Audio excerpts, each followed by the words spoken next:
morning, guys. We were up and at 'em a little earlier this morning, mostly because I'm on a parts run this morning. But first things first, there's a beautiful western Kansas sunrise coming over there. But this morning, we're headed after Cummins parts for the motor on my R65. And what happened was, it's a real common failure point, I guess, on Cummins. The isolators on injector line number 5 weren't keeping it very tight, and it started shaking, and injector line number 5 cracked on that 8.3 Cummins motor on my R65 and made a big ass mess. I mean, big. The only reason I noticed it, combine was running fine, started noticing the smell of raw diesel from the cab. So that is, yeah, unfortunate. Big mess. That's going to be fun to clean up, number 1. LDI mechanic said maybe look at number 3 too and get that one on hand, that line on hand, in case you have an issue there. So we'll probably do that in the future. But yeah, we're running to Hoxie, Kansas to get the part, which there's not a Gleaner dealer in Hoxie, Kansas. There's not even a Cummins dealer in Hoxie, Kansas. But there is an international dealer, well, Case IH dealer, but let's be honest, most Case IH things are international derived. But I think on some of the MX series tractors, they use the caps injector pumps like what my R65 has in it. So that's what we're running to grab. We're gonna grab that injector line and go back home and get it thrown on and try to wash out the engine bay of my combine as best as possible, because it's a shit show. And then we're gonna pull back in, and I was actually picking my mother's flood irrigated corn, having a good time at it too. It was some really good corn, actually. So that's pretty unfortunate, but that's just how she goes. But we're gonna go grab that line and turn around and go home and get right to work. We made it, so I guess we'll go in and grab parts and get the hell home. And now we're headed back home, and the sun's still not even up. Still working on sunrise, still can't see the sun. So, but got my injector line here, so that'll get me back running hopefully this morning. That thing was kind of fun to track down. If you don't know, AGCO and Cummins aren't friends anymore. They don't really talk. Thankfully, Lang Diesel LDI in Smith Center was able to look it up and get me one ordered in, but I couldn't have it. The way Cummins works, it was sitting in a warehouse in Wichita, and because it was 4:45 in the afternoon when I had this problem, they couldn't get me replaced. They have to call a Cummins dealer. The Cummins dealer couldn't place the order for the line until this morning. So it was kind of up creek on that deal. And because it's in a warehouse, I couldn't just drive to Wichita to pick it up. It had to be shipped out of the warehouse. And well, it takes a day for it to get anywhere once it's shipped out of the warehouse. It doesn't matter if it goes to Salina or Smith Center or whatever. So yeah, not really LDI's fault. AGCO and Cummins just don't talk anymore. And I mean, yeah, it's hard for a dealer that's not a Cummins dealer anymore to carry Cummins parts. Let's go with that. But in the meantime, I started making phone calls. I called Mike's Equipment, Combine Salvage Yard in Bueller. He didn't have one. Called Lot Implement in Minneapolis, Kansas, who is a AGCO dealer and has salvage combines. They didn't have anything. They said what they had been rubbed through, unfortunately, which, yeah, big shock. Then I called my Gleaner service tech Marcus at LDI, and he said to call Titan Machinery in Holders, Nebraska, because that would be our closest Case IH dealer, and they use that same Cummins motor and injector pump and line setup. And I think an MX series tractor, or maybe like a 2388. I don't know. Not that well versed on that stuff. I don't know new Case IH stuff at all. Newer. But Holders was able to look it up and they didn't have one, but they showed Hoxie Implement had one. Well, hell, Hoxie's only 10 minutes further for me than Holdridge, Nebraska. So that's where I went this morning, got there, and now we're headed home. Big run around. But I'm gonna use, since I'm sitting in a field, can't really get water to the combine to wash it off once I change this piece out. I'm actually planning on using my water type fire extinguisher and a bunch of brake cleaner to wash the combine down. I'll just take some extra water and stuff with me to refill my water type fire extinguisher multiple times, and hopefully I can get it clean enough. And then maybe I know I'll have at least another day down there, and maybe once I'm done there, we're actually headed back home to switch to Milo on that combine, and then maybe while I'm back at the farm, I'll pull in and wash out my engine bay good, because it should be caked in dust by then, I would think. But yeah, actually I've been running the N6. I finished up my cornfield Saturday morning, and my last cornfield Saturday morning, and we were planning on going to start the flood irrigated corn yesterday, just because I needed to move some corn around to hold what we had at our local elevator, which that circumstance has changed since. But so I actually spent most of Saturday and part of Sunday running the N6 in Milo, and so far it's been really good. We're gonna get it into better field of Milo here soon. We pulled it into our worst one first, just to kind of get things set and make sure things were okay. And it's doing a great job, it really is. But we're gonna get some more video of that, and I will probably get video today instead, the R65 picking flood irrigated corn, because yeah, it's good corn. Because I'm only running a Class 6 combine with a 12-row head, and it's yielding well over 200 bushel an acre. I can only go like 2.7, 3 mile an hour, because I'm putting a lot of crop through that combine that is basically should probably only have an 8-row head on it in that situation. And there would be guys that would only have a 6-row head on it and corn that good. So yeah, we're not getting in any hurry there, setting any land speed records. I mean, pretty easily moving 2,000 bushel an hour out with starting and stopping and everything. So that'll keep, I mean, Dad can't keep up at that point in time. So yeah, but what are you gonna do? But we got about an hour drive back home. I'm gonna grab some supplies and stuff when I get home, and then it's a 15-minute drive over to where my combine is, and we will start working on that. Well, made it back to the combine. We'll show you guys my problem before I start in here with the repair. Really, the repair isn't gonna take very long to change an ejector line.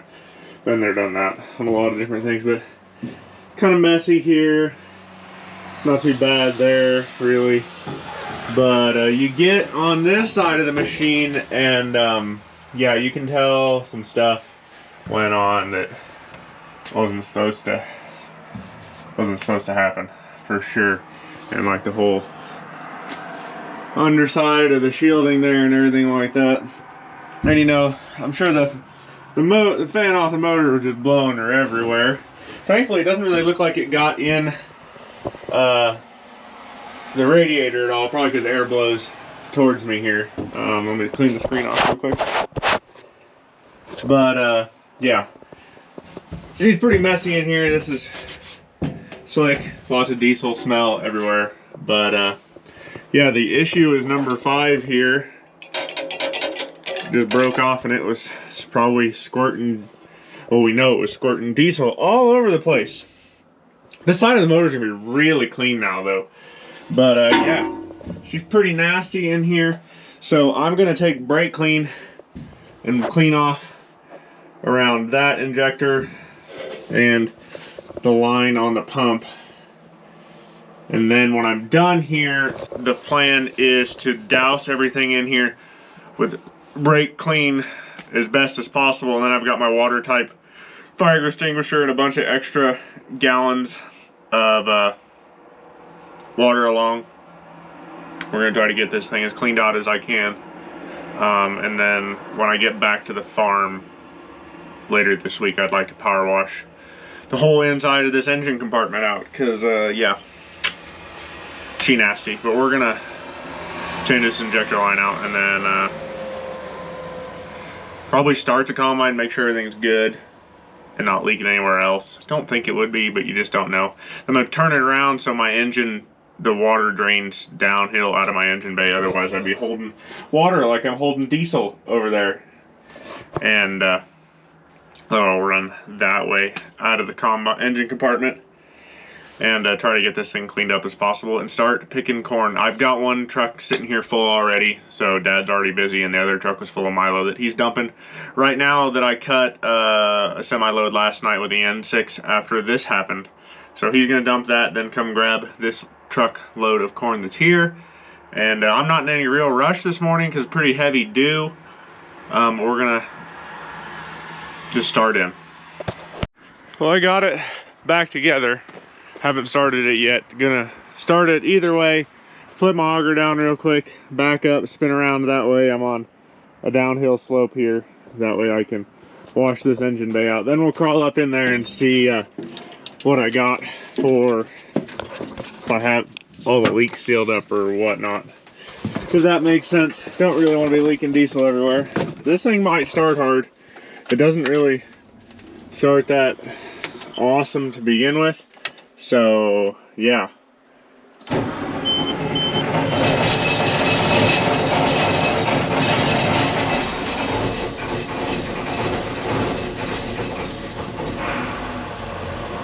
We're alive.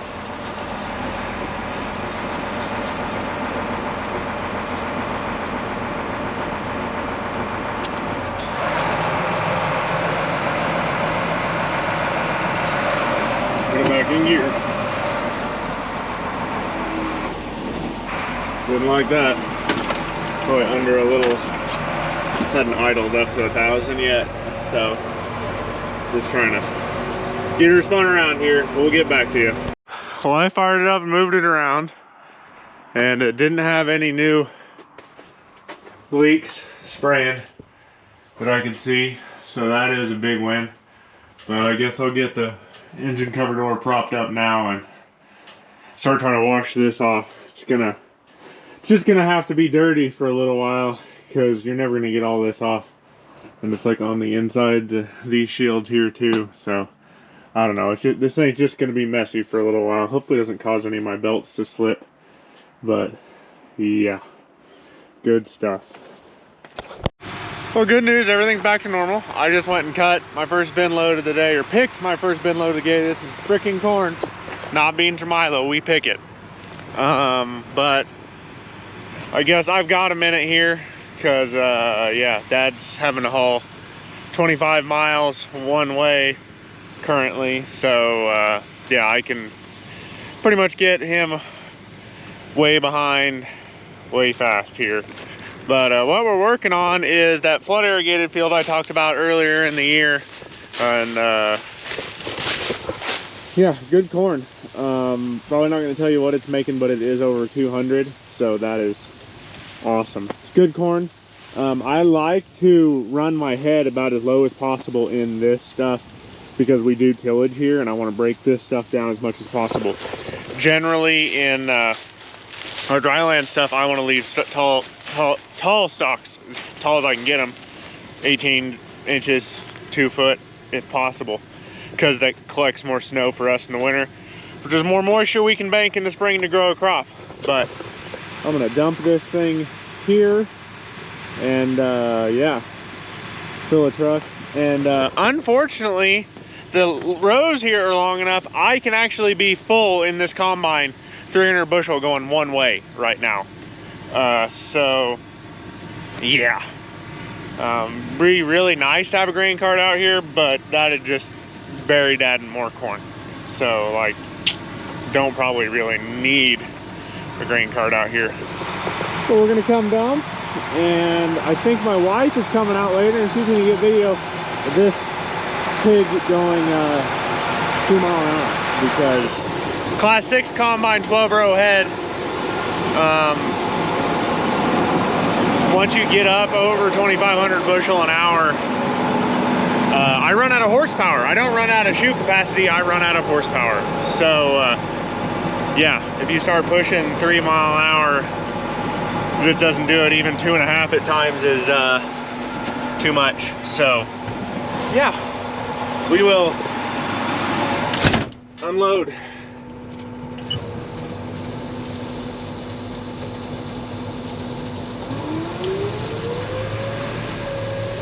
Yeah, but it's like 53 acres here that's flood irrigated, and then another 15 that's dry land that we planted at 18,000 population. We plant this field in 3 populations just because the dirt kind of changes and the amount of water we have kind of changes too, because it's harder to push water to the far end of the field. But the stuff I've been in right now is it's planted at 29,000 population.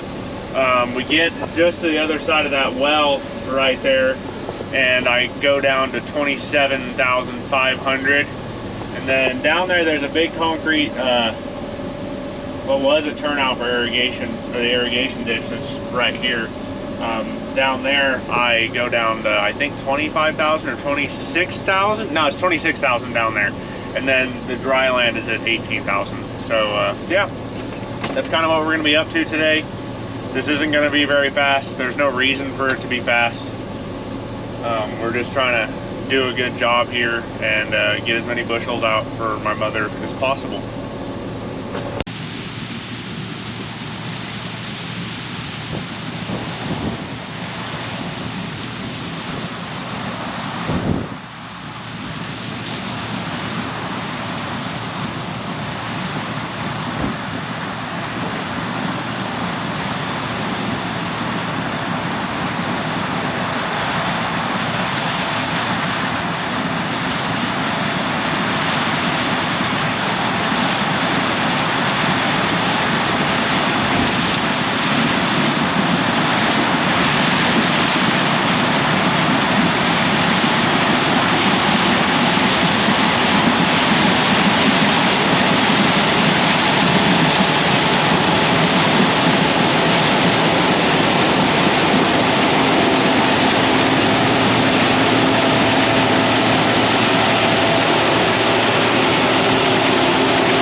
we are up in the cab now. My wife took some excellent video there, I am sure of it.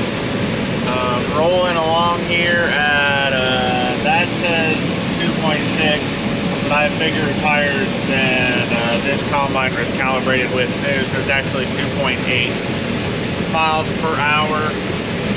Really can't push that much harder here. I truly run out of horsepower.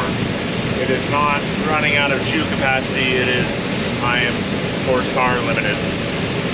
Just because I'm turning a 12-row corn head. And yeah, I mean, if I had an 8-row on this, we could run pretty hard here, but yeah, no reason to get in a hurry. Dad just left with that truck I filled. We're kind of doing somewhere between 2,000 and 2,200 bushels an hour at any given time here. So if you're good at math, you can figure out that that's over 200 bushel corn. Really, honestly, I wish I'd had this corn in the ground a week sooner to beat a really hot spell right when it was tasseling. I think we would have had higher yield here, but just how it goes. This actually will be our last year of flood irrigation here. I know we talked about it in an earlier video, but the ditch on the other end of the field next to that truck that we used to run water out of to irrigate with is already condemned, basically.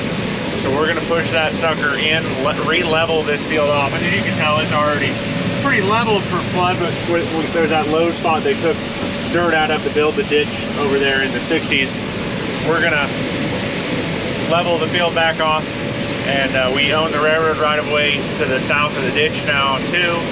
Because that went out in like 2013 or 14, maybe 15 or 16. I don't know. It's been a little while. But we're going to put a pivot in here. And it should be, I think, basically a quarter mile long pivot.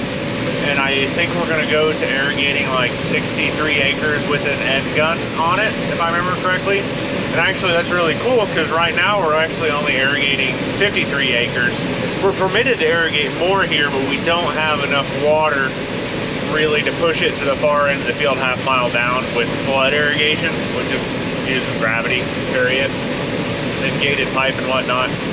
So we're going to go and put a pivot in here, and it's just going to swing 180 degrees and irrigate 63-ish acres, and that's awesome. That'll save me a lot of wear and tear throughout the years. Planning on, once we do all this dirt work and stuff like that, getting this whole field grid soil sampled for the first time ever. I mean, it's been soil sampled in composite, but never grid. So we're going to dive in pretty deep to that here, really figure out what we need, especially where we did all the dirt work up there. And then next year it'll be soybeans, so don't need to get too wild with fertilizer, but it'd be nice to get some going to help everything. And in 2 years this will be corn, and hopefully we can get this all dialed in and figured out. And I'll probably continue to update YouTube videos as this goes on here, because it's a big infrastructure change for us. I'd like to get pretty in-depth with moisture sensors out in the field, so we could really get down to prescription irrigation, maybe put a rain bucket and anemometer on the pivot, measure wind speed, whatnot, figure evapotranspiration, know what our water holding capacity and whatnot, and all that good stuff. So we know exactly how much water we need to put on, so we can figure out how fast the pivot has to run. Because that's a little wild, I know, but you know, we don't have a ton of water here, so we're trying to use it as best as possible, in my opinion. But yeah, we're still trucking along here. I've got 160 bushels on right now. By the time I get down there, I'll probably have 200 bushels on, and I just as well dump at that point in time, because yeah, there's no reason to go around and then have to deadhead back. I was already driving deadhead to the far end of the field and just picking back, because yeah, if I had an 8-row corn head on this, it'd be a totally different situation, or even like a 6. Really wouldn't be that bad down here for us, but where I'm set up to be a drylander, that's just the nature of the beast. I shoot for 100 bushel corn, where I can sit there and run 5 mile an hour all day in this thing. When you get to 200, not so much. And really, I'm not losing. I mean, my loss, I have one shoe sensor that comes on every now and then. We're doing a pretty clean job here. So when you get to the end of this pass, I'm done.